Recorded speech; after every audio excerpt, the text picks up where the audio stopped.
Celebrating 30 years of phenomenal trend forecasting, 5 times a week, Monday through Friday. Here's Gerald Celente with today's trends in the news.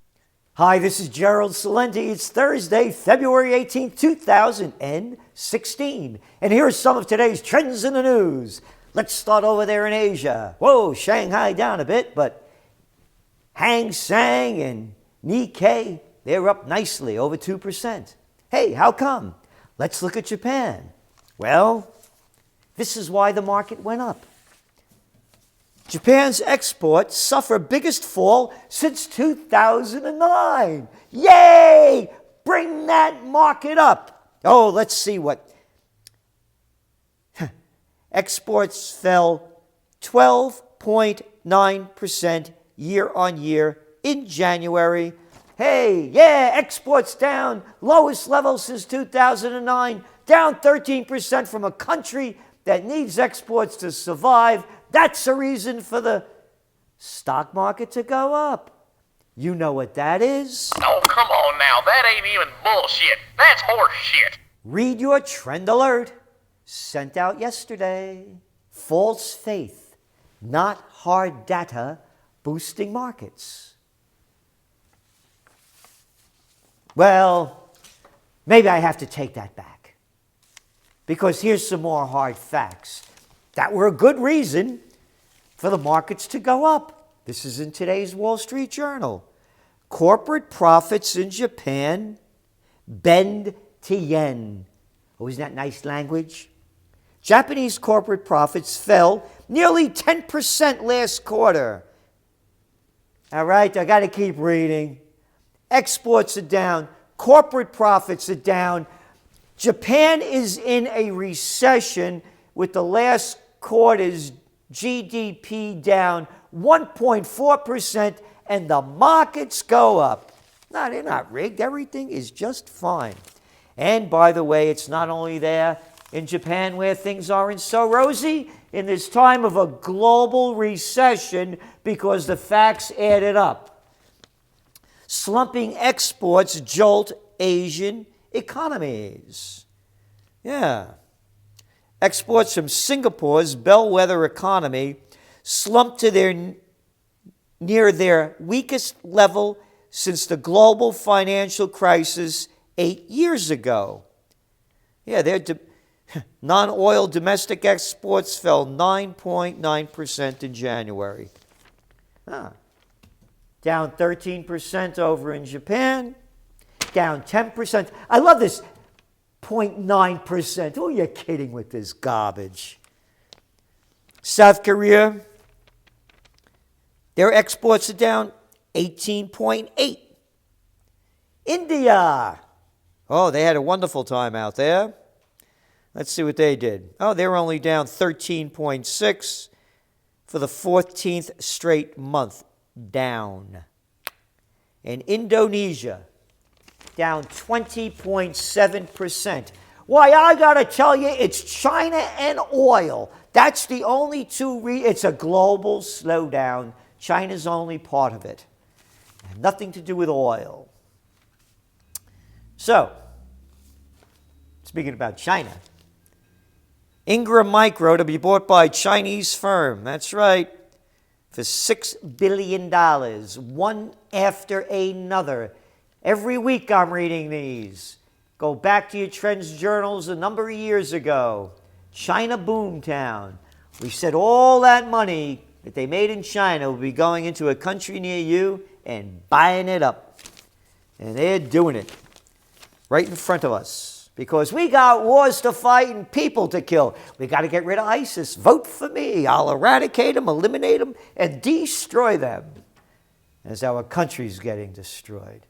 Imbeciles, morons, psychopaths, frauds, cowards, liars, fools, and freaks.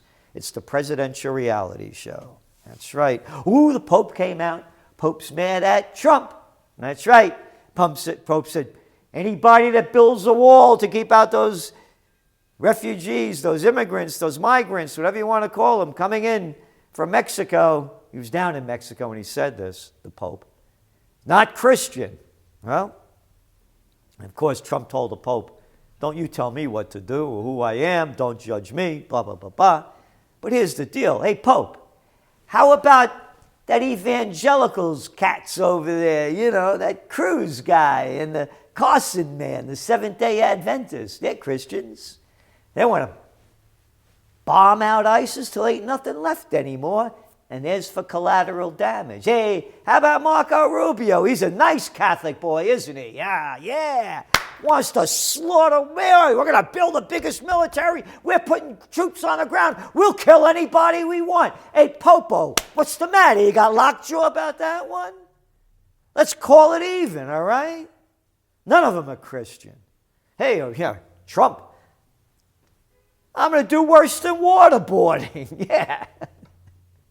A bunch of phonies, all of you. And why are the stocks in the States low today? Down about 40 points. You know what I'm on the news of? Walmart's not doing so good. Matter of fact, Walmart came out and said, we're not even going to show increase in sales in 2016. We don't have a projection. And remember, this is the bottom line of people that go to Walmart, these big box stores. So their expectations were below Wall Street's. Stock went down. It's an indicator, because we become a dollar store, Walmart society, as all that wealth that was created since the Panic of '08, 95% of it went to 1%. That's right, you Republicans and Democrats. You made it happen. So Walmart's the big indicator, but you know it did go up today nicely. It was gold. Whoop. A nice little boost there. And here's the deal. Gold went up 2% today. And I wouldn't have thought it would, just so you know. If I was gambling, I wouldn't have bet that it went up. But gold's up 20% from when it hit its 6-year low in December. So, and when you add up the data going on around the world, you can see what's going on. Except maybe you won't be able to see it if you're one of them policymakers. Because here's the front page of today's Financial Times. Fed frets over growing risk to U.S. economy amid market turmoil. Why, the Fed frets. Why, those gloom and doomers? What are you fretting for? You know what, Obama will call you one of those negative people. That's right. You're peddling pessimism. Obama said the economy was fine, and anybody that says it's not, you're pessimistic, and you're peddling it. So here's the Fed right at their meeting. Headline: Fed shows uncertainty on outlook. Hey, wait a minute. How could they be uncertain? They're supposed to know everything. They're the ones that are making the rules and dealing the cards. Federal Reserve officials threw up their hands in January, deciding that they could not decide whether market turmoil would impede domestic economic growth. Quote, most policymakers, what a bunch of wankers with this policymaker crap. A bunch of banksters, private banks that are running and ruining the world. The Federal Reserve. Most policymakers thought that the extent to which tighter conditions would persist and what that might imply for the outlook were unclear. How could it be unclear to you? Hey, we call the global recession. You said everything was going to be all right. I say we should run the government. And they therefore judged it was premature to alter appreciably their assessment of the medium-term economic outlook. You know what that is. Warning, warning, bullshit alert. Can you believe this? We don't know what we're doing, but we're going to put it in white shoe boy lingo, and everybody's going to gobble it up and spit it out.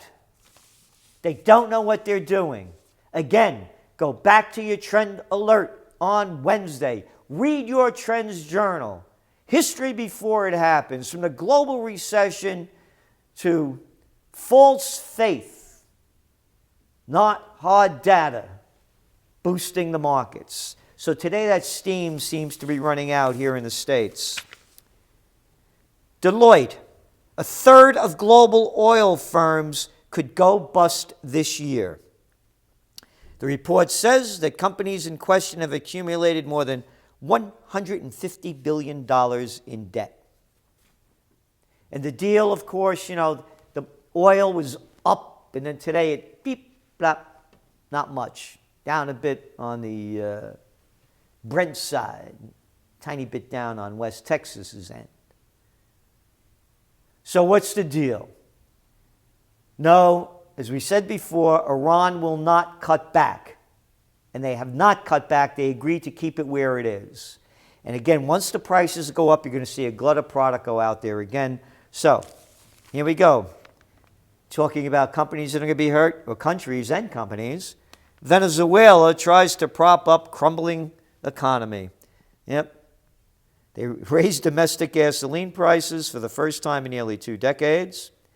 And they devalued their currency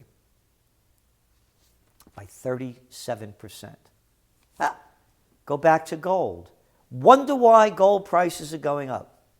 Would you rather have a Venezuelan bolivar, a South African rand, a Russian ruble, Mexican peso, or gold?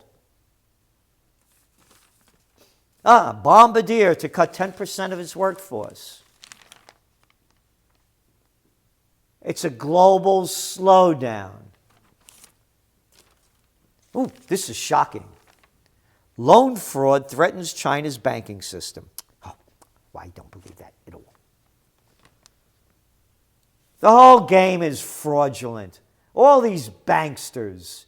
Put any name, any color, any race, any religion, any creed, any color. As long as there's central banks, they're running a scam. Bond traders price in cut of euro area rate. Yep. In spite of similar market expectations being thwarted at the end of last year, investors have already priced in a 10 basis points cut to a key euro area interest rate in March. That's right. That's what they're saying, that the stimulus and negative interest rates, that's where they're going. By the end of 2016, the rate is expected to be minus 0.60. And what else do we have over here? Talking about a nice, strong economy and what to do about it, and the feds and all these central banks. Urgent action needed to kickstart slow growth. Organization of Economic Cooperation and Development. Global growth prospects have practically flatlined. Recent data have disappointed indicators, and indicators point to slower growth in major economies, despite the boost from lower oil prices. Blah, blah, blah, blah, blah, blah, blah. And low interest rates. Oh, those low oil prices in the States, I thought that was supposed to boost retail sales, particularly among those poorer folks. I guess it didn't, huh? Yeah, because they need that money to pay for everything else that's going on. So, remember, go back to your Trends Journal, spring 2015. Yesterday, we talked about the airlines flying to Cuba from the USA. Well, today, El Presidente will be flying there himself on Air Force One next month. Cuba is going to be the investment opportunity as it becomes the new Florida, or whatever you want to call it, because this thing is opening up. New talks, another story today, begin with Cuba on expanding business ties. You get in this one, man, it's the ground floor. A top Obama administration official on Wednesday called on the government of Cuba to open its economy to American business and investment. Penny Pritzker, the Secretary of Commerce, and her department had acted aggressively since President Obama's December 2014 announcement. Penny Pritzker, Commerce Secretary. Oh, the Pritzkers. Oh, those are the ones that got Obama into office in Chicago. Those are the ones that bankrolled him. Yeah, the community organizer that organized nothing with a track record of 0. Woo! And ended with a track record of 00. Yeah, for 2 terms of zeros. That Pritzker. Hyatt Hotel Pritzker. Hey, you think they'll be building any Hyatt hotels and Pritzker developments in Cuba? Nah. Why would I think something like that? It ain't capitalism, folks. Fascism. The merger of state and corporate powers. Right in front of your eyes. This is Gerald Celente, and that's some of today's Trends in the News.